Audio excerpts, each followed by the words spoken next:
Hi friends, I'm Shelley Pagitt. I'm here in my kitchen in Minneapolis and I'm just making some lentil soup, and I thought I would see if you wanted to join in the process and see how it turns out. I'm actually making this for our yoga teachers in training, so we couldn't have our retreat this year, so we're making them little gift packages through the spring. So what I've got in this pot right now are a few onions chopped and also quite a few carrots. I'm going to show you a couple things about the chopping process and then we'll go from there. So I did peel these carrots because they were not looking too lovely. So I peeled those off and then cutting them in quarters. So in half and then quarters. You always want to chop with the flat side down and make sure you're not going to cut your fingers. And then I'm doing like bigger dices of these quartered carrots. And they're going to go in the pot with the onions. I'm going to show you in a second how to dice an onion, just in case this is newer to you. So I cut the onions in half and then peeled the skin off. And I actually saved the skin from the onions. I made something else, so I've got some other spring onions here. The celery bottoms and then the carrot tops and bottoms. And I'll put those in a Ziploc bag in my freezer and save those for when I'm going to make bone broth. And this other bowl is for my neighbor's chickens. So to chop an onion, again, you put it in the half side down. This is me, again, not a professional chef by any means. And I'm going to just slice it on its halfway flat side down, and then I'll take it and come into the side and dice it. What have you been cooking lately? My friends and I are in a discussion via text because everybody's so tired of cooking. We're many months into COVID. Actually, I think the 1 year anniversary is today or tomorrow. So I'm going to chop these onions up and then throw them in the pot. Nothing special here.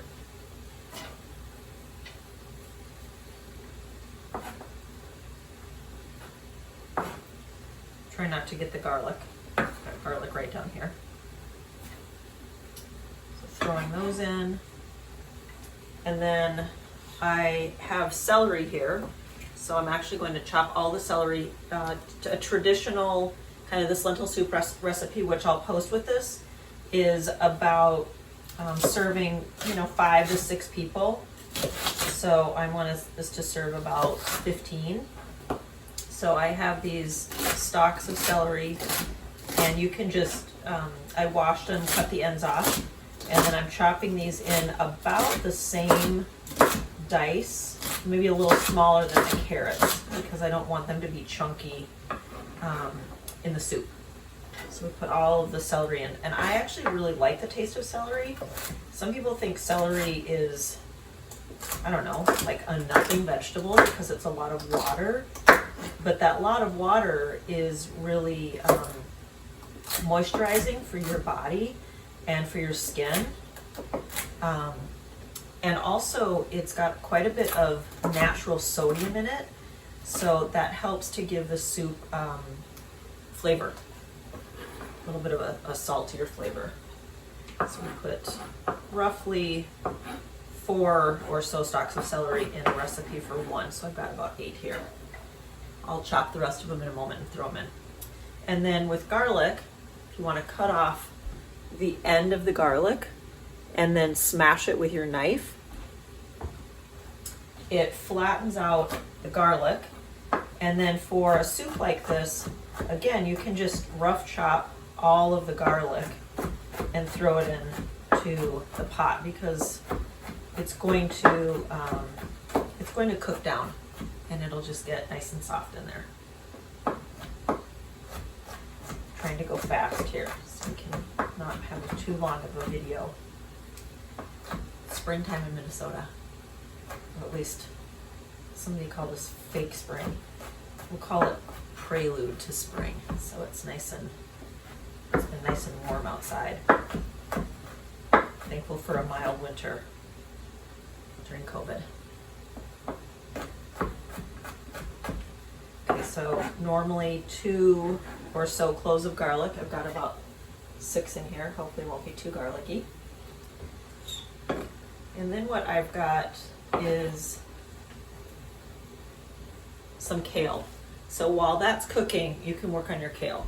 When you buy kale, the ends are kind of calloused over from having been cut by the farmer or the produce department at your grocery store or co-op. So if you cut off the ends, the same thing is true with celery, then they get nice and juicy. So I'm going to put this in the sink to just soak. I've got some water in here. And technically, you really want to soak kale. This one does not look great, so I'm going to put that over here for the chickens. They won't mind. You want to soak your kale for about, or any of these nice hearty winter greens, for about 10 minutes. If there's any bugs kind of in between the leaves or on the veins, that's usually long enough to soak those bugs off. And then, so we've got in the pot, we've got onions, we have carrots, we have celery. We just put the garlic in. I did put some salt in. I'll put some more salt in. I think it's about a teaspoon for this recipe. Definitely cracked pepper in lentil soup is really good. So lots of cracked pepper in there. And then I want to show you these. So these are lentils.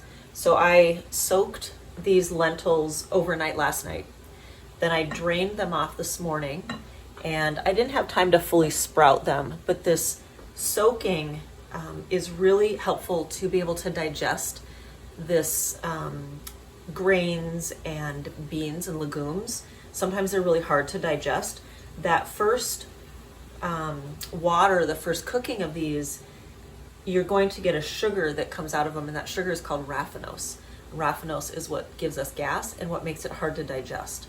So after soaking them just over one night, of course it's not necessary, it's just one step.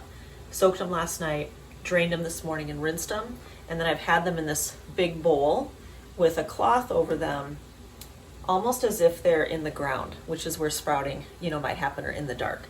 So then I'm just going to take this off, and I'm going to decide how much to put in.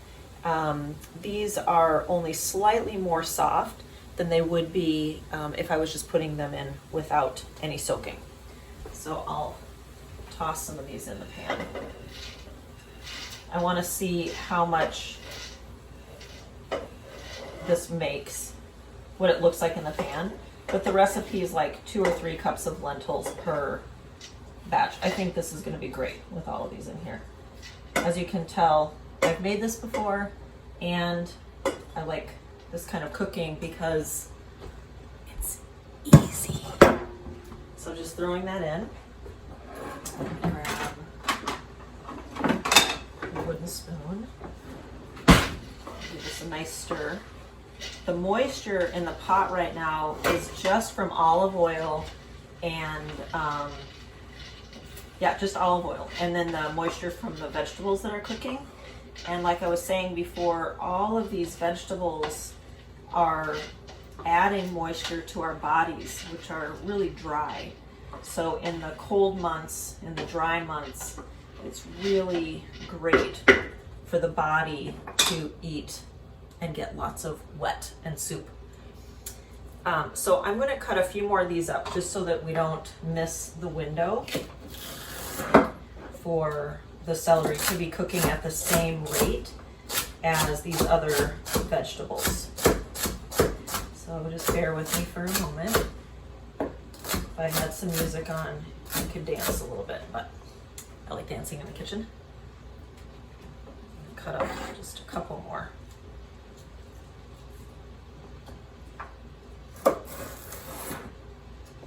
In Ayurveda, which is the kind of the sister science to yoga, Ayurveda is kind of lifestyle and a lot of practices and awareness of what it is that we're putting into our bodies, how we're sleeping, those kinds of practices.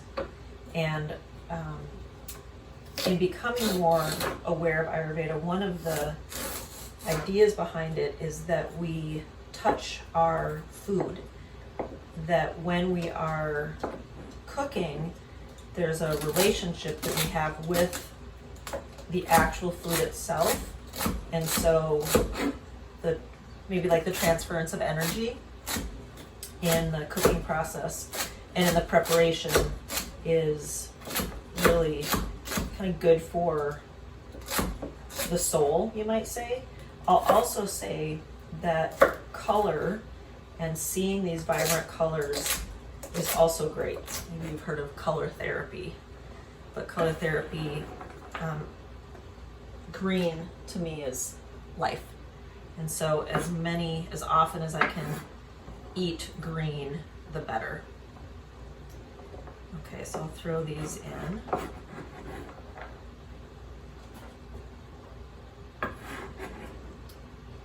And then we do need some liquid in here. So if I was making this just for me, honestly, I would be putting some bone broth in here. But because I'm making it for this group of people, and there are a few people who are eating a vegan diet right now, so I am not going to put bone broth in. I will add 3 small cans of diced tomatoes. These are organic tomatoes.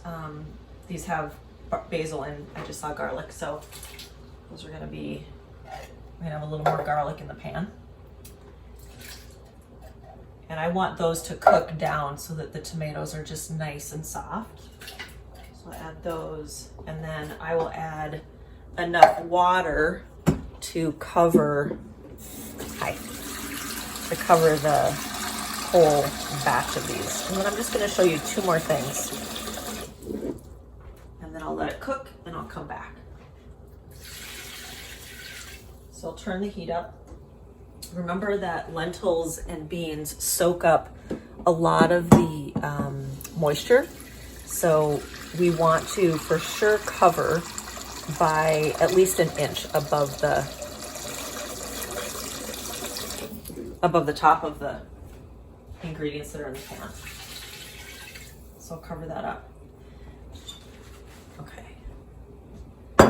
And then lastly, so the kale is nice and washed, and I did some over here already. So I want to show you how to pick the kale. So this is going to happen at the end while we wait for that to boil. So if you have some kale and it's on the stem, you can just pick it off of the big veins. I usually do this just right over the pot, and then leave the heftier, the more dense veins for your chickens. I'll leave that right there. So I'll be doing all of those before I come back. And the other thing that I have ready here are as a yam. So I already peeled this yam. That also is ready for the peelings are ready for the chicken. They're roughly diced, chopped, and those will go in about the same time I put the kale in. So it'll be after the soup is finished, after the lentils are finished cooking, because if I put them in now, this is going to get really soft and soggy, and I want to have a lot of freshness in the kale, so I'm not going to put that in yet either. So these will go in at the end, maybe like 10 minutes, 5 minutes before I'm going to take it off the stove. But I will put in some of the dry herbs. I'll put in the fresh basil at the end also, just for more flavor. So I have some dried basil, and it's about a teaspoon each. So again, in Ayurveda, so in my palm, if you measure with your palm, this is about a teaspoon. I learned a long time ago that if you crush your herbs, then they have a little bit more flavor. So I'm gonna triple this. So we've got basil, we've got thyme, and we've got oregano. This is a very, very fast recipe. And it cooks more quickly if you have soaked your lentils. Okay, and then last one is thyme. Thyme in particular is really nice to do this with because it's kind of needly. So we want to crush those needles down so when you eat the soup you don't get those like little pokey things in your mouth. All right, so we'll let all of those flavors blend. If you don't have homemade chicken broth or bone broth and you like that flavor, just want to show you a little description. Actually don't have any right now, but this brand is better than bouillon. This is a beef flavored base. They have chicken and they have vegetable. So that can be really nice to add. All right, folks, so while this is cooking, I'm gonna say goodbye, pause this video, and then when I have just the last couple of minutes to go, I'm gonna bring you back and then show you what's going on. Okay, see you in a minute. Okay, I'm back. This has been cooking for maybe like 45 minutes or so. And let me go ahead and put the diced yams into the pot. The lentils are just soft. They're just starting to, like if you press on them, they would compress or lose their shape or smush. So I'm going to drop in the yams. These are smaller dice. They're only going to take about 5 minutes to cook. Stir those in. When the lentil soup was cooking, it was just cooking on like a low boil, basically.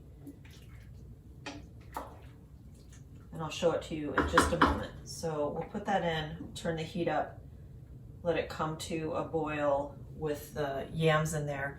And then I've got all of this kale.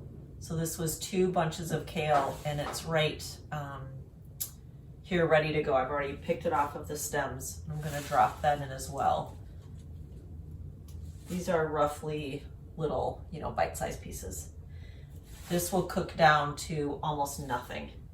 And I was going to mention that this recipe, as well as the other recipe that I did a little while ago with Beeler broth, are both some of my favorite recipes, and I'll be using these recipes and sharing them with you if you come to the spring detox class in April.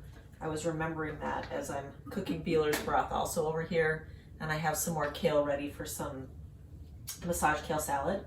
So these are some of my most favorite recipes, full of goodness and nutrition, and that community cleanse in April or spring detox, some of these recipes will be recipes that we'll go over in that class. I'm going to show you one other thing and then I'm going to bring the camera over.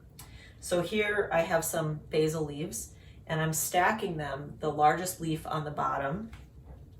I'm going to do a couple more stacks here and I'm just going to show you this little cooking technique that's called chiffonade. So that's a fun little word. So these are all stacked on here, largest to smallest, and I'm going to roll them toward the center in this nice little tube. I'll show it to you up close. See that? It smells so good. I love basil so much. And then I'll take from the end, keep in that nice little roll. I'm just going to do this little cutting, like a little jelly roll. And then I'll show that to you in a second. And then I'm going to cut that in half, just because those were some pretty big leaves. Once this is completely done cooking, I'll let it cool for a minute. I'll check what the flavoring's like, add a little more salt or pepper. Sometimes I add some wheat-free tamari sauce, and it's like soy sauce. So I'll put that in as well. And And then at the end, I'll also add a little bit of fresh parsley. So I wash this and it's just sitting in a bowl of water. So I'm gonna take the camera off here real quick. Pardon my lack of professionalism here. And I'm gonna bring the camera over here so you can see the cut of this basil. So just these nice little cuts here. And then I'm gonna bring you over to this beautiful soup. So here it is. The lentils are in here, the tomatoes. You can see how vibrant this color is. And that kale has already cooked down to just a small amount. So I will add a little bit more and then let it cool and check it all out. So that's what I have for you today. Thanks for being here. And I hope you get a chance to try this delicious lentil soup. I'll post the recipe as well. Peace.